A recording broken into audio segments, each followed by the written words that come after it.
While the Nissan Altima might not be the sportiest or the Edmunds top-ranked midsize sedan, it does have the benefit of offering an impressive amount of equipment for the money. They've also done a redesign in 2019, offering even more for your money. Let's take a deep dive into the two generations and hopefully help select the right one for you. I'm Travis from Edmunds.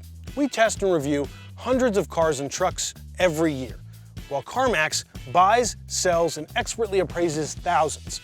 We've combined our testing knowledge with CarMax's experience to help find the right car for you. Be sure to click like and subscribe below so you don't miss any future CarMax videos. And if you plan on buying a used Altima, or if you already own one, drop us a line in the comments below and let us know about your driving experience. Here we have two representations of the most recent versions of the Nissan Altima. This is a 2018. The 2018 represents the fifth generation, which was around from 2013 to 2018. And average CarMax prices for the 2018 model are around $17,000. Here we have a 2019, which represents the sixth generation. The 2018 had been around for about 5 years, so it was due for some updates. The main differences between these two models are on the exterior.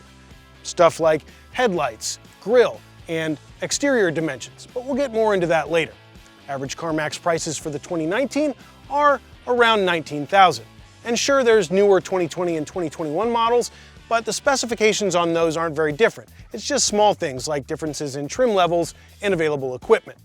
On the inside, there's updated tech, and under the hood, there's a lot to look at too.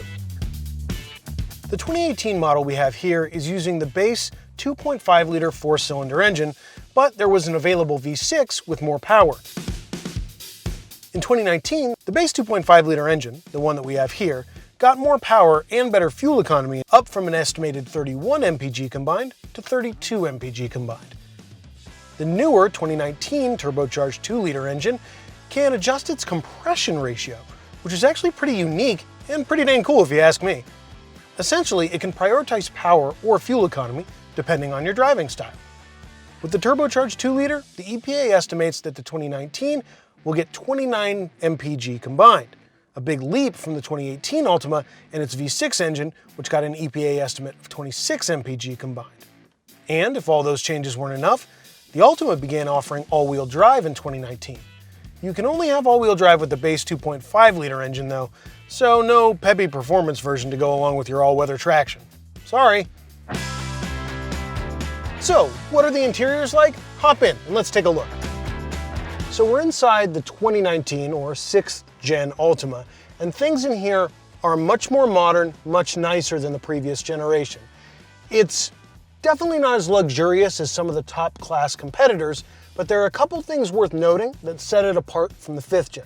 It has stuff like standard Apple CarPlay and Android Auto, which on the previous generation you had to upgrade to the higher trim levels to get. It feels a little bit more driver-centric. The screen has moved up, it's gotten larger. There are a couple additional stereo options, and this is an SV model, as is the 2018 we have here, which is kind of the middle of the lineup.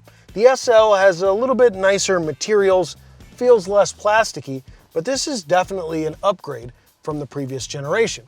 And one of the things that makes it better is the inclusion of several new tech features, stuff like ProPilot Assist. ProPilot Assist is standard on 2019 SV, SL, and Platinum models. It adds driver aid features like adaptive cruise control and lane centering. A number of other driver aids are also new for 2019, including rear automatic braking and lane departure warning. Sitting in it, it doesn't feel all that much different. Sure, it's nicer than the previous generation, but this is just a good A to B cabin that you'll feel comfortable in, and you won't be mad at driving on a daily basis. Overall, there are clear attempts between the 5th and 6th generation Altima to make this a more livable interior. And with the added tech, the new standard features, they've delivered on those promises. But let's take it out on the road and see how it performs first before we give you a verdict on which one you should choose.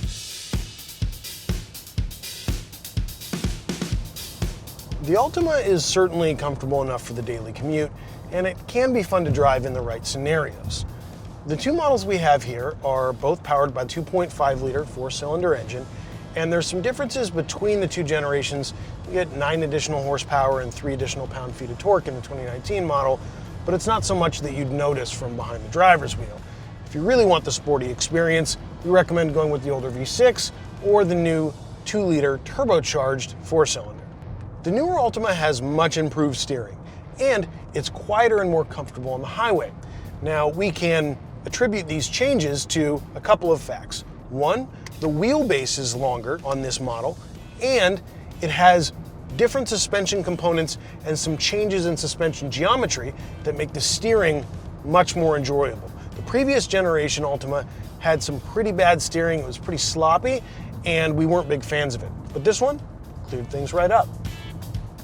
Now, with the changes in dimension, this vehicle being longer, wider, and lower, it also had a change in interior dimensions.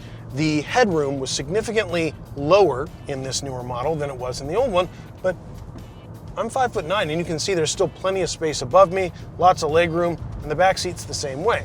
Cargo space, though, went unchanged and is pretty much average for the class. One benefit for drivers is definitely the tech.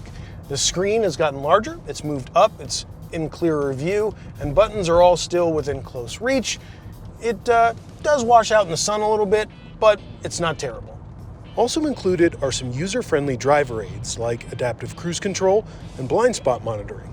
And there's this great little display here on the driver's screen that shows me which of these features are being used.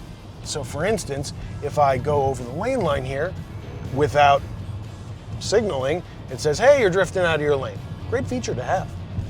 2018. Pros, comfortable front seats, great for long drives.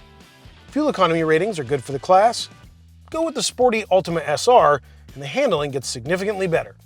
Cons, the layout of the interior and the quality of the materials is poor.